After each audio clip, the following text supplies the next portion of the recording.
Pokemon!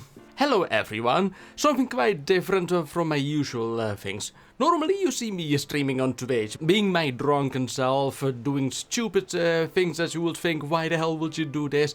But for once, I actually want to talk about something. Normally I don't do this kind of talks, especially towards other people. I normally rather talk with people so that I can piggyback off the topic. But this is the kind of topic where I need to talk about my things, that I need to get this off my chest. And I honestly don't think that this works well in a live Twitch format. It would be very boring to watch you see me trying to get my thoughts together and just having a weird rambling going on. So I put it together in a video. Hopefully you all don't mind.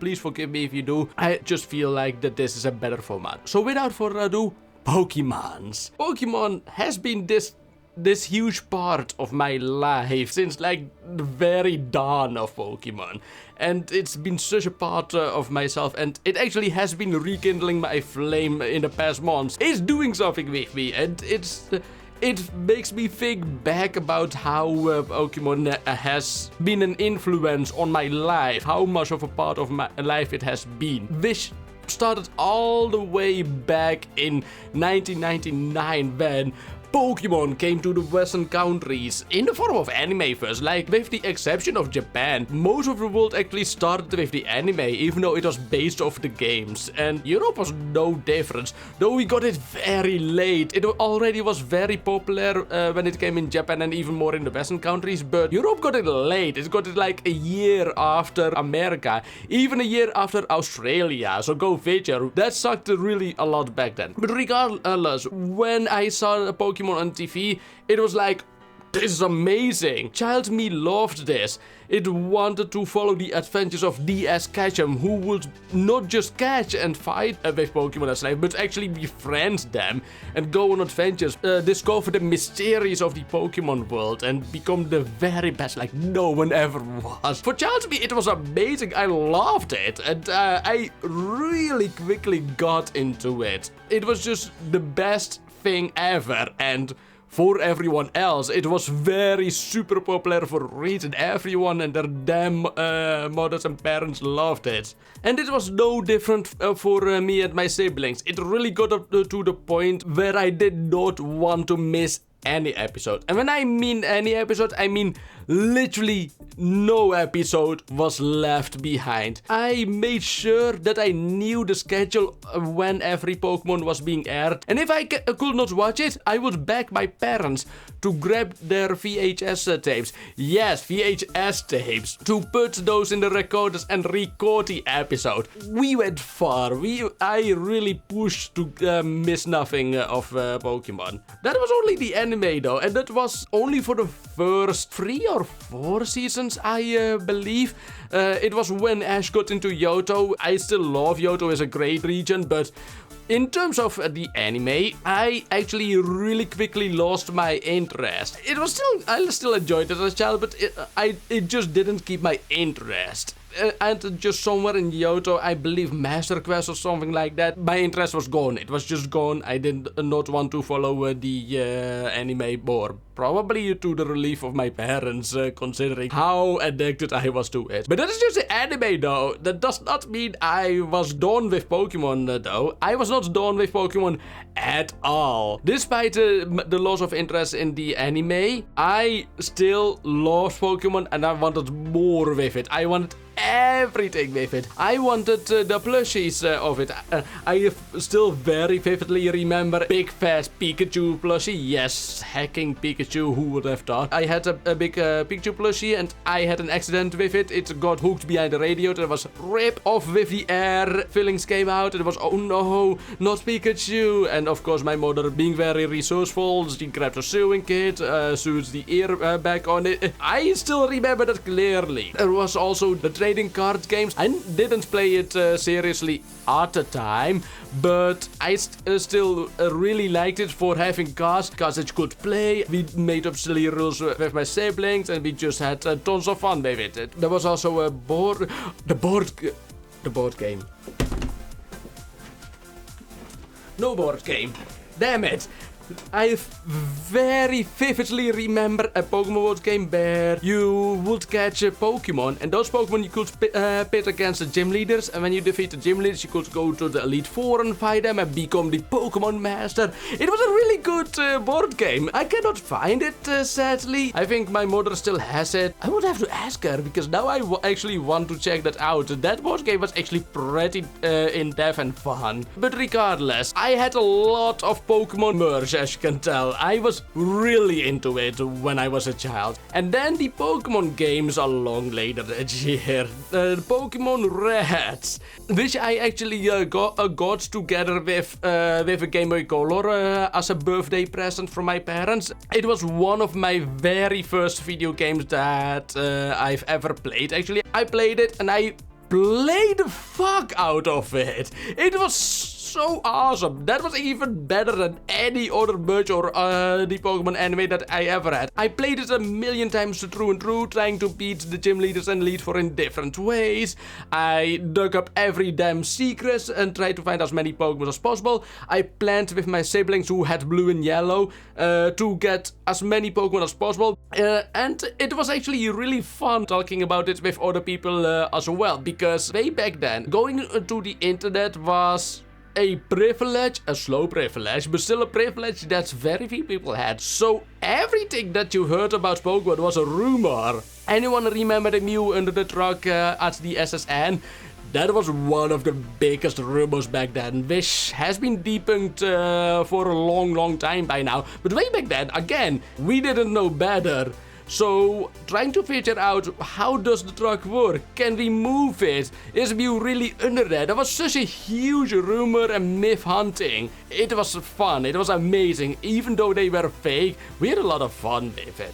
So that was the start of my Pokemon adventures. That was all literally in the first year. That was in 1999. All of that happened in 1 year and a little bit in the second year. It was only in 2001 or something like that Gold and Silver came out. Then we could go further and explore even more. Even though it was not that much different for me, it went the same as Red.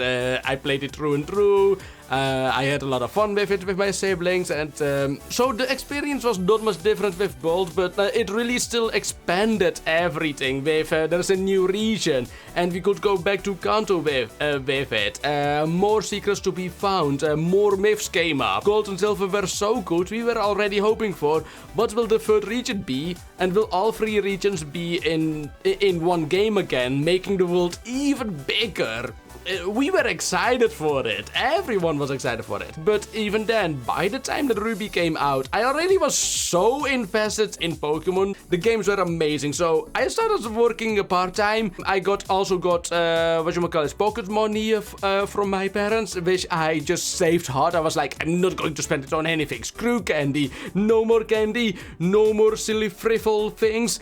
Only Pokemon. I really hardcore worked and saved for my money. At least as hardcore as a teenager could. So Ruby came out and I got it, and that was a disappointment that I would not go back to other regions, so that was a big disappointment, but it brought a lot of other things as well that actually would put me out with my friends more than that you would expect.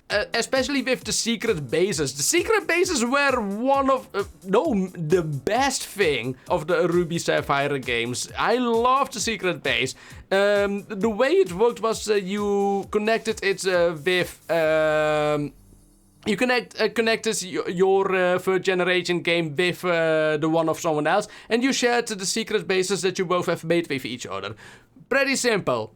Except it doesn't only share the secret bases of the two players. It shared all the secret bases that both players had. So if one person shared secret bases with a lot of people, and the other player also shared with secret bases with a lot of people, and then those two were sharing together, they were sharing a lot of secret bases together. And that is what I did with my neighbor friend at the time. We were just like, we have shared a lot of secret bases with people. Let's go share together and hunt secret bases. We didn't even care about catching the Pokemon or training them, fighting against each other or whatsoever. We wanted to go search and scout the region just to find each other friends' secret bases and try to defeat them, see if we got any good, if each other's friends are really that good as was claimed. Oh, my friend is so good. It was really fun. It really put me out there of being like, hey neighbor, let's go play again. I love that mechanic. It was amazing. Ruby was one of those games that actually really started to actually force me to go out and actually physically interact with other people, and that was actually really amazing. And then the internet really started to go up at around that time. Internet really became big. It was not as insanely huge and small worlds like as it is now, but it still was to the point where you could go to the internet, you could go to a forum and just chat with people, chat with communities, and even order from overseas, which was huge at the time. Remember what I said earlier on? Europe got releases very late, so when Diamond was announced and released in America, I was being like, I cannot wait a year. I need my diamonds now. And so I went online, ordered it online, and let it import into my country, just so I could play Diamond early. And when I got it, I was very happy and I loved it. I still think the Diamond and Pearl are still one of the best games of the whole series, or at least of those that I have played. It's just the whole story is set up way better. The villain is an actual villain. Cyrus goes out, wants to destroy the universe and create his own. Even after he has defeated, he has no cliche, oh no, I've been defeated, oh no, I'm all good now. No, Cyrus like, I will let you be, but I will find a way to create my own universe. I want to have a universe precisely as I want it, and no one is going to stop me. And then we never saw him again, sadly. But still, it showed his conviction. There was no sob backstory of, oh no, he is not really a bad guy. No, he is neither a bad or good guy. He just goes for what he wants, and that made him so great. So those parts really liked me Diamond a lot. Along with the online connectivity. The whole internet was a big, online gaming became very accessible, and Diamond was no different. You could just go online and trade with people all over the world. That was insane at the time. I even got even more into it in the sense of I joined a Pokemon community forum. I think it was called the Pokemon community. Like, that was literally the name, the Pokemon community, not just a Pokemon community or this cliche name. No, it was the Pokemon community. Probably one of the few ones that existed at the time. But I remember that being a big forum, different sections to talk about different things, not necessarily Pokemon related as well, but it was basically a Pokemon community. And there was yearly events where we just came together, not physically, all online, but we came together online and we did all kinds of things. We did like the web-based precursor of Drawful, we did Pokemon battles together, or we were just chatting or watching movies. It was a really great community. It was just, we went there and we had fun. I wonder how they are doing actually. Let me check. I actually need to know now. It still exists. It's still there. I recognize most categories. It's still a forum. It still has all the categories that I know. The chats about video games, internet, the writer's lounge, game development. I poked at the game development a lot. The game development was fun. As people know, I am an IT person and I used to study for game development. And even way back then I was being like, let's talk about game development. I have some ideas for future games. So go figure. And that community provided that opportunity to be even more of a game dev, even though it didn't pan out that easily, but still. But yeah, that was way back when the internet really boomed. Pokemon way back then was really the kind of franchise that made me join a community and be a part of it. Like, not just that one online community, but in general, chatting with people, actually doing things with them. It was unthinkable.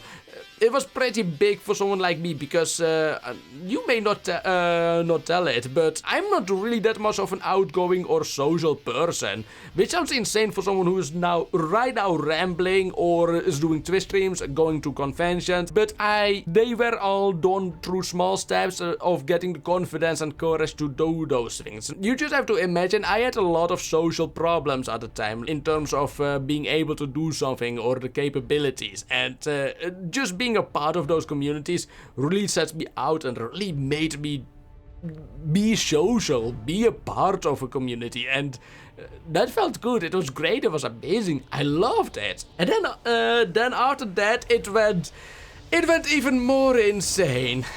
Pokemon Mystery Dungeon. Both the Pokemon Rescue Team and Explorers series, they were quite something else.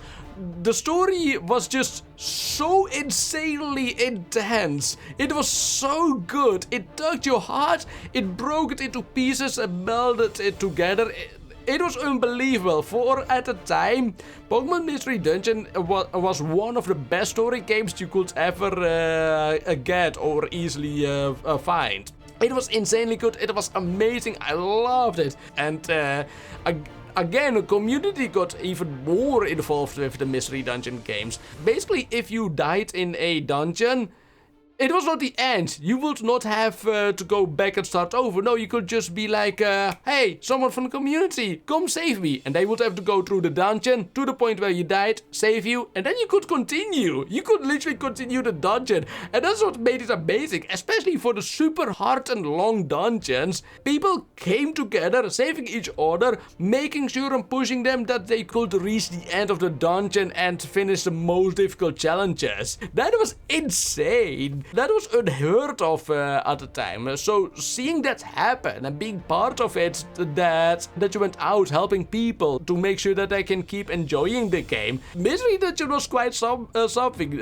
So that already went through a whole journey. That was all just a case of almost 10 years. That was a journey of 10 years. That was all what happened in 10 years. So a lot built up in my teenage years. That was actually indeed, oh my god, that was my teenage years. That was my teenage years, not even my adolescent or whatsoever. My teenage years was literally built up from Pokemon, and that is insane. That is just insane.